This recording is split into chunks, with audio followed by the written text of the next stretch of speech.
Hello everyone, it's Amber here. Today I'm going to be taking you behind the scenes into the world of partnerships and specifically focusing on the narrative that's created between two dancers when they're working on a grand pas de deux.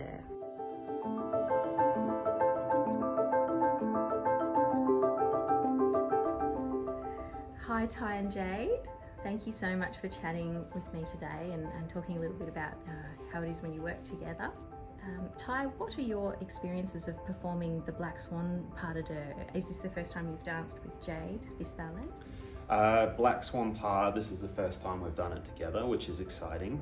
And what's some of the things that you've learnt about yourself through the process of working with your colleagues in the studio, various versions and partners over the years? I think it's very similar to every story ballet, every pas de deux that you do. You're looking to respond to each partner. Every person you dance with is different, and you want to bring out their and your individuality through that partnership. And it's also about each time you come back to it, approaching it as if it's the first time that you've done it. You want to keep it fresh. And so with these classical pas de deux where there is a little bit of room for that interpretation, I like to try and do it differently each time, and with every partner just find little things to change that makes it feel as if I've never done it before. And Jade, what is your way of developing a character? Do you work really closely with your partner? Is there a lot of discussion? I know Ty likes to discuss things a lot in the studio. That was a polite way of saying I talk too much. No, it's really great because you're so analytical and you can like break things down so well for me and help me out as well. And I find I can kind of channel into your experience. Like you have such an experience as a partner and especially in this role. So it's lovely for me to be able to just trust you and go with it and bounce off you and all your ideas as well. Beautiful.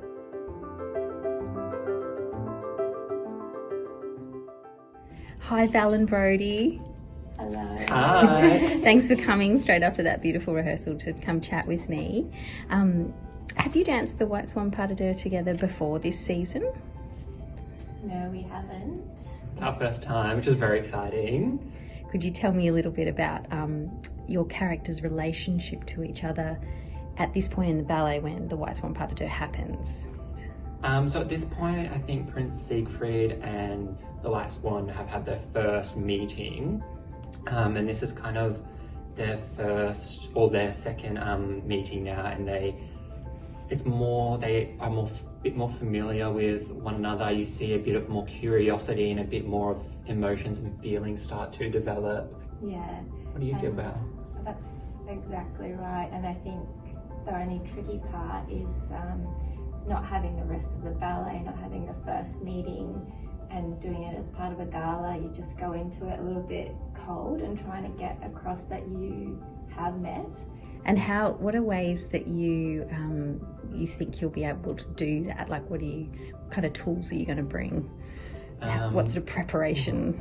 I think one of the tools that I have is, I'm sure Val probably has something similar, is there's an internal dialogue that you have in your head. Even when we're partnering, that I imagine myself having a conversation with my partner through movement.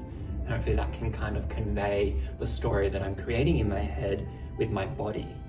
That's a beautiful way to describe it. Yeah. Yeah, it's like a conversation without words. Yeah. And the thing that kind of, I think, ties it together is the music. Oh, absolutely. Yeah. And it's even, you know, we're dancing together, but we've got different roles and different parts in the pas de deux that we play, I guess, but we're both hearing the same music and the same story. And yeah, I think you can feel a lot through the music as well, and obviously just like having really good eye contact and just love eye contact. My favorite thing. I'm like, can't dance without it. It is true. Like you can really get a lot from your partner in just one glance. You can bring things back, or absolutely. You can save pas de deux from a brink. Absolutely.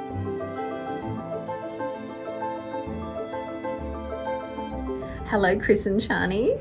Hello. Hi. times. Thanks for chatting to us and sharing with the audience a little bit about how you develop a rapport in your partnering. What are some of your favourite things about the process of creating a narrative with your partner, Shani?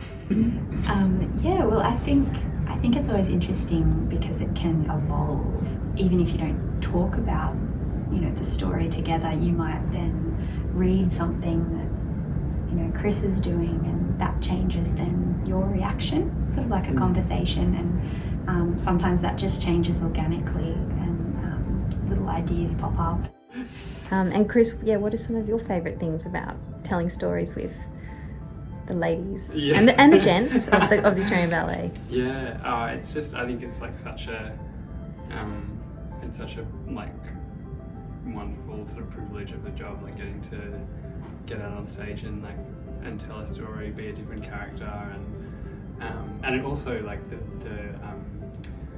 the storytelling, I think sometimes can really elevate the dancing and sometimes the harder technical side of things. Sometimes you can be really struggling with something like a step, and then if you just kind of strip it back and go, hang on, who am I being right now? How would I stand? What's my how would my character sort of be in this moment?